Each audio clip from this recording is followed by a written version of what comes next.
Okay, so I'll admit it, I am so busy that I'm starting to drop the ball.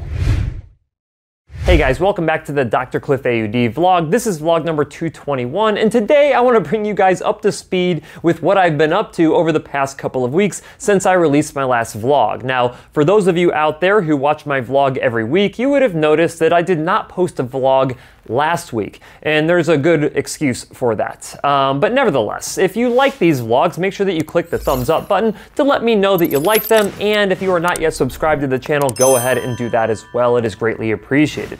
With that said, I think the last update that I had with you guys was vlog obviously 220. And I was talking about us essentially submitting an offer for a new office space. Now, I'll bring you up to speed with what's been going on with that. But first, what's the reason why I did not post last week? Well, the main reason why is that I've just been out of town for multiple weekends in a row, and it really led to me not being able to complete my entire content schedule over the course of the week. And I mean, I can't remember the last time that I just didn't record a vlog. It's been a while. I mean, because I've been doing vlogs for what, like 4 years now at this point, basically beginning of 2021. I guess that's what, 3 years? I don't know. You know, it's kind of, actually I think it was 2020. It was 2020 when I started doing it. So a little over 4 years at this point. But I've pretty much recorded a vlog every single week, and because I just want to give you guys updates, and it's kind of more of like a therapy session for me just to kind of talk through, you know, things that are going on.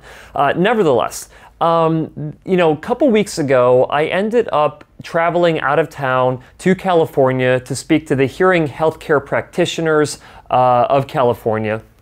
And had a great time, very receptive group. Of course, every single time that I go speak to professionals, I'm always talking about best practices, why they're so important for their patients' treatment outcomes, and how it can ultimately help their clinics. Because there's a lot of people out there who are looking for high quality care and they can't find it. And if you're someone who offers high quality care, meaning you follow best practices, then you're likely going to be getting these individuals who are looking for just a really high level of care. So it's a win-win all the way around.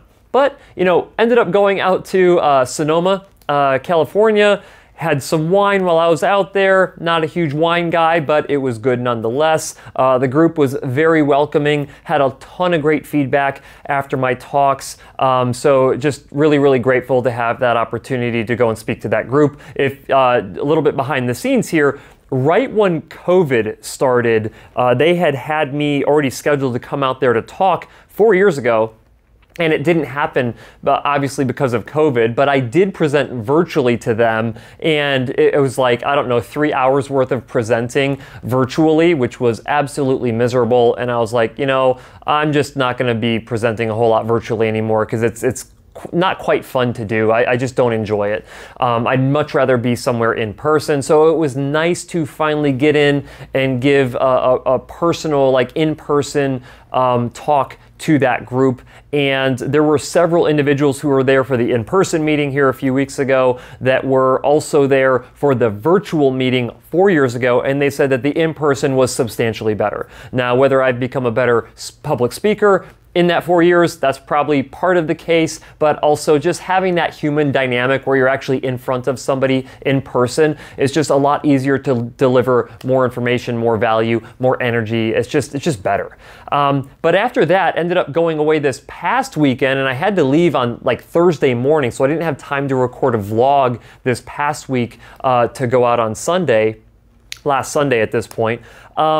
But I had to go to Minneapolis, Minnesota, ended up going to Resound, which is one of the hearing aid manufacturers up there, and I went on behalf of Audigy, really. And the whole goal here is that, you know, you guys know I'm working on this hearingloss.com project with Audigy, and they flew in some key clinic owners and clinic employees from different clinics across the United States, and it was essentially us trying to help them understand what hearingloss.com is and why it's so important to become a hearingloss.com certified clinic, which means that you're following best practices and you're following or utilizing person-centered care based on the Audigy Patients for Life model.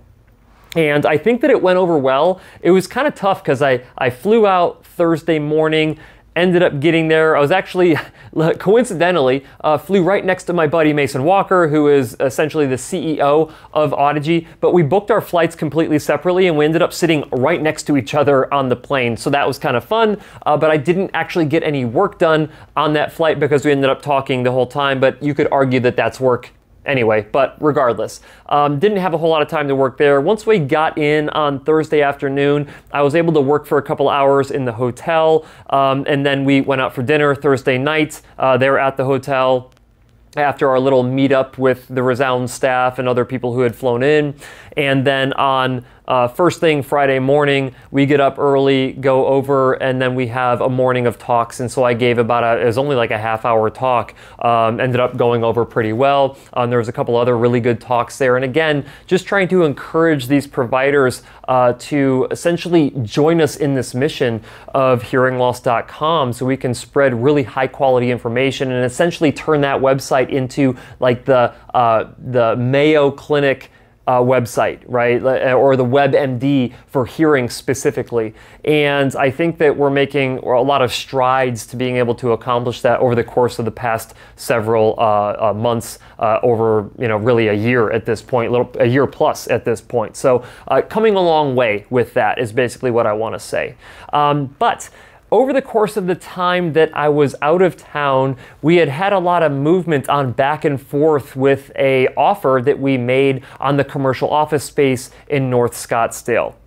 And essentially, the offer that we submitted, it wasn't accepted, but it was countered, and they had countered with a little bit of a reduction in the purchase price, but they also wanted essentially double the escrow funds. So instead of $25,000 of escrow funds, they wanted $50,000 in escrow funds, and we're like, golly, that's just a lot.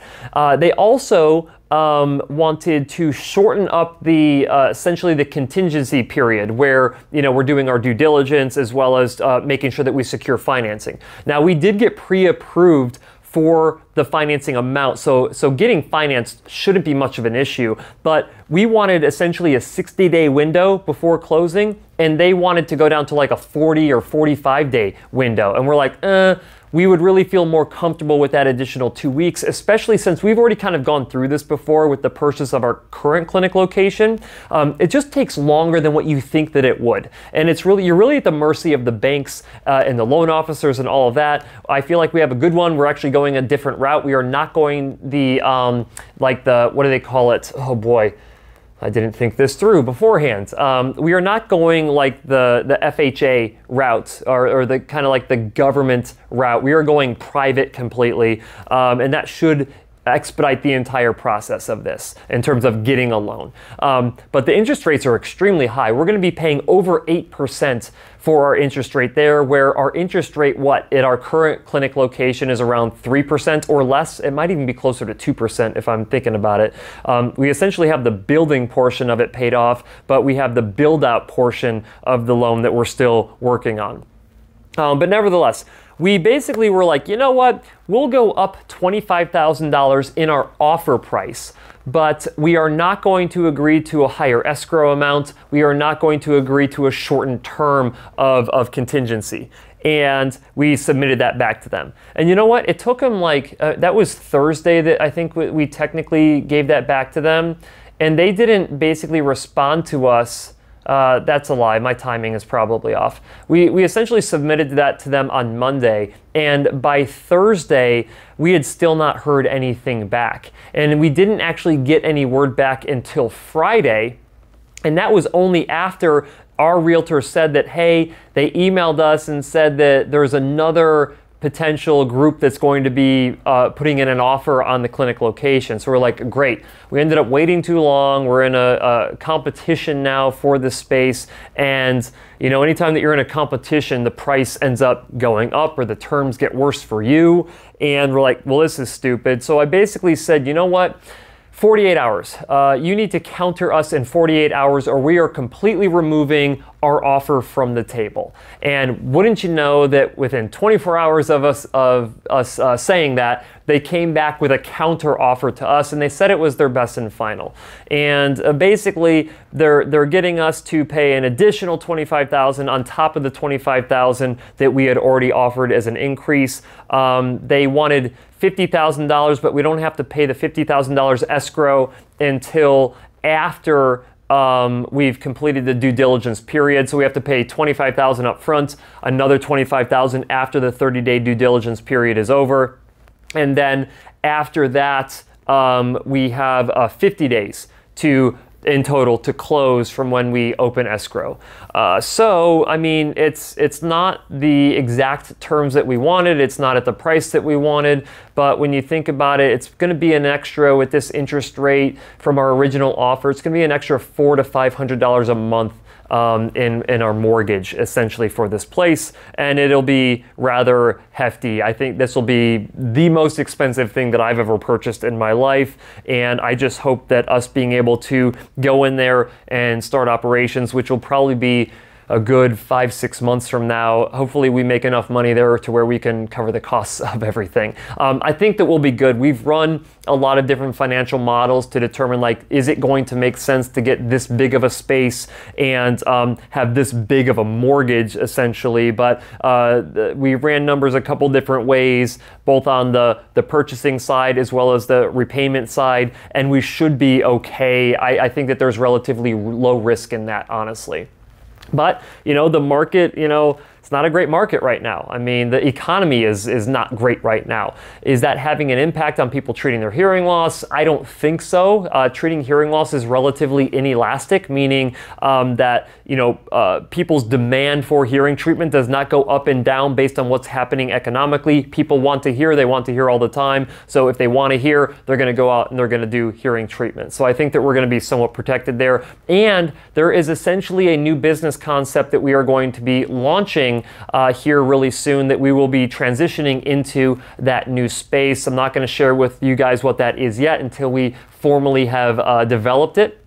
But here in the next month or two, I'll probably be sharing that with you. And that is something that I know I started this video off with. I'm biting off more than I can chew, and I'm starting to drop the ball on things. But I think that I'm going to be eliminating things that I'm not super passionate about and focusing more on the things that I am passionate about, and helping to leverage team members as well as other partners, essentially, with these new ventures that we're talking about. So we'll see how it goes. I'm like I said, I'm going to try and bring you guys up to speed consistently with what's going on with the new clinic location. I'm still currently looking for an architect. I have a couple interviews lined up for that.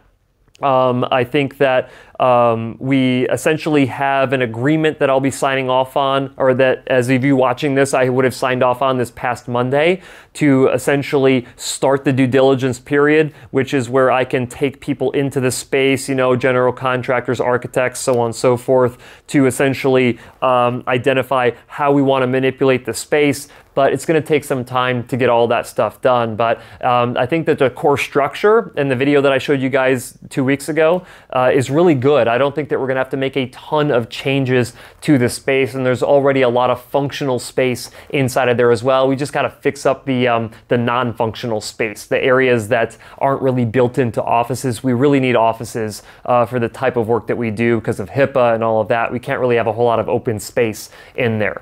Nevertheless, I'll keep you guys up to speed on that. I greatly appreciate you hanging out with me today, and I apologize once again for missing a vlog last week. I promise it won't happen again.